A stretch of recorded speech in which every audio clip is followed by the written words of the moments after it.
안녕하세요, 여러분. 오늘은 나르시시스트가 비난을 통해 주변 사람들에게 어떤 영향을 미치는지에 대해 이야기해 보려고 합니다. 나르시시스트는 자신을 과시하고 우월하다고 생각하지만 그들은 종종 비난을 통해 자신의 자존감을 유지하려고 합니다. 오늘 이 시간에는 그들의 비난 전략이 어떻게 작동하는지, 그리고 그로 인해 주변 사람들이 어떤 영향을 받는지 구체적인 예시와 연구 결과를 통해 알아보겠습니다. 먼저 나르시시스트가 왜 비난을 사용하는지 이해해 볼 필요가 있습니다. 나르시시스트는 자신이 우월하고 특별한 존재라고 믿기 때문에 자신을 위협하는 상황이나 사람을 견딜 수 없습니다. 그래서 그들은 자신을 방어하고 자신의 자존감을 유지하기 위해 비난을 사용합니다. 예를 들어 직장에서 동료가 자신의 능력을 의심하는 말을 하면 나르시시스트는 그 동료를 공격하여 자신을 방어합니다. 이는 단순히 자존감을 지키기 위한 본능적인 행동입니다. 연구에 따르면 나르시시스트는 비난을 통해 자신을 방어하는 경향이 있습니다. 한 연구에서는 나르시시스트가 비난을 받으면 그 즉시 반격하는 경향이 있음을 밝혔습니다. 이는 그들이 자신의 자존감을 지키기 위해 방어적인 태도를 취하는 것이라고 설명할 수 있습니다. 이러한 방어적 태도는 종종 주변 사람들에게 심각한 부정적 영향을 미칩니다. 비난의 가장 큰 문제는 그것이 대상자의 자존감에 미치는 영향입니다. 나르시시스트의 비난은 종종 매우 개인적이고 치명적입니다. 예를 들어 나르시시스트는 동료나 친구의 약점을 집요하게 공격하여 그들의 자존감을 무너뜨립니다. 이로 인해 피해자는 자신에 대한 의심과 불안감을 느끼게 되며 이는 장기적으로 정신 건강에 악영향을 미칠 수 있습니다. 실제로 한 연구에서는 나르시시스트의 비난을 자주 받는 사람들이 우울증과 불안장애를 경험할 확률이 높다는 결과를 보여주었습니다. 또한 나르시시스트의 비난은 사회적 관계에도 큰 영향을 미칩니다. 나르시시스트는 자신의 우월함을 확인하기 위해 주변 사람들을 지속적으로 비난하며 이는 결국 그들과의 관계를 파괴하게 됩니다. 예를 들어 나르시시스트는 자신의 친구나 가족을 비난하여 그들이 자신보다 열등하다고 느끼게 만듭니다. 이는 그들이 자신을 더 우월하게 느끼기 위한 전략이지만 결국 주변 사람들과의 관계를 악화시킵니다. 연구에 따르면 나르시시스트와의 관계를 유지하는 사람들은 지속적인 스트레스와 갈등을 경험하는 경우가 많습니다. 나르시시스트의 비난은 또한 직장 내 분위기에도 큰 영향을 미칩니다. 나르시시스트가 팀 내에서 비난을 일삼으면 이는 팀의 사기를 떨어뜨리고 협력과 소통을 방해합니다.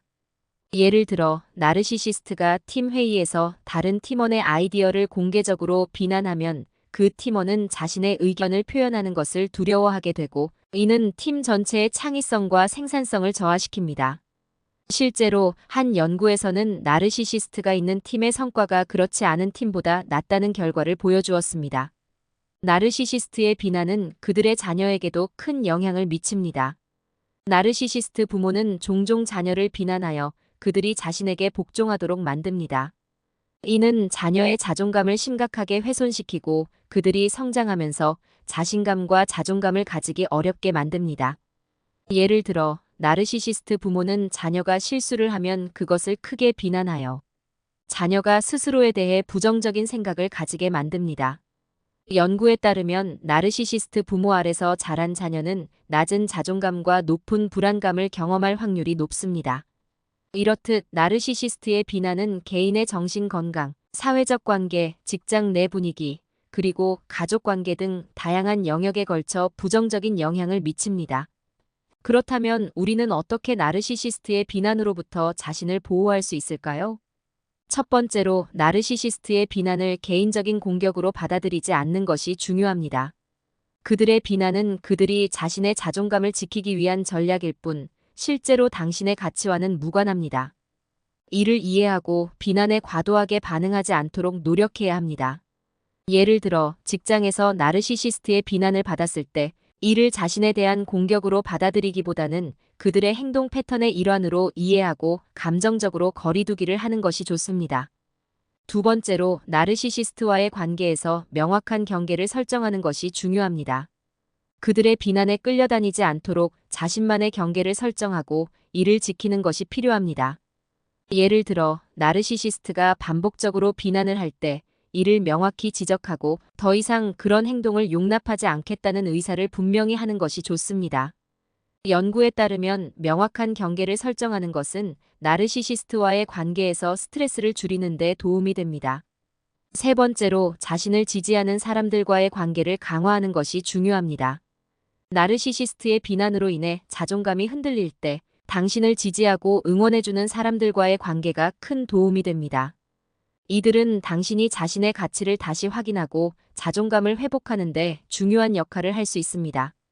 예를 들어 친구나 가족과의 대화를 통해 자신이 사랑받고 존중받고 있다는 느낌을 받을 수 있습니다. 마지막으로 전문적인 도움을 받는 것도 좋은 방법입니다. 나르시시스트의 비난으로 인해 심리적으로 큰 영향을 받고 있다면 전문가의 도움을 받아 상담을 받는 것이 필요할 수 있습니다. 이는 당신이 자신의 감정을 이해하고 대처 방법을 배우는 데 큰 도움이 될 것입니다. 연구에 따르면 심리 상담은 나르시시스트와의 관계로 인한 스트레스와 불안을 줄이는 데 효과적입니다. 이상으로 나르시시스트의 비난 전략과 그로 인한 주변 사람들의 영향을 살펴보았습니다.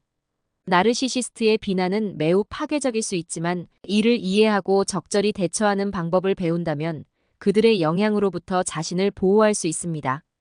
여러분도 이 내용을 통해 나르시시스트의 비난에 대한 이해를 높이고 자신의 자존감을 지키는 데 도움이 되길 바랍니다. 감사합니다.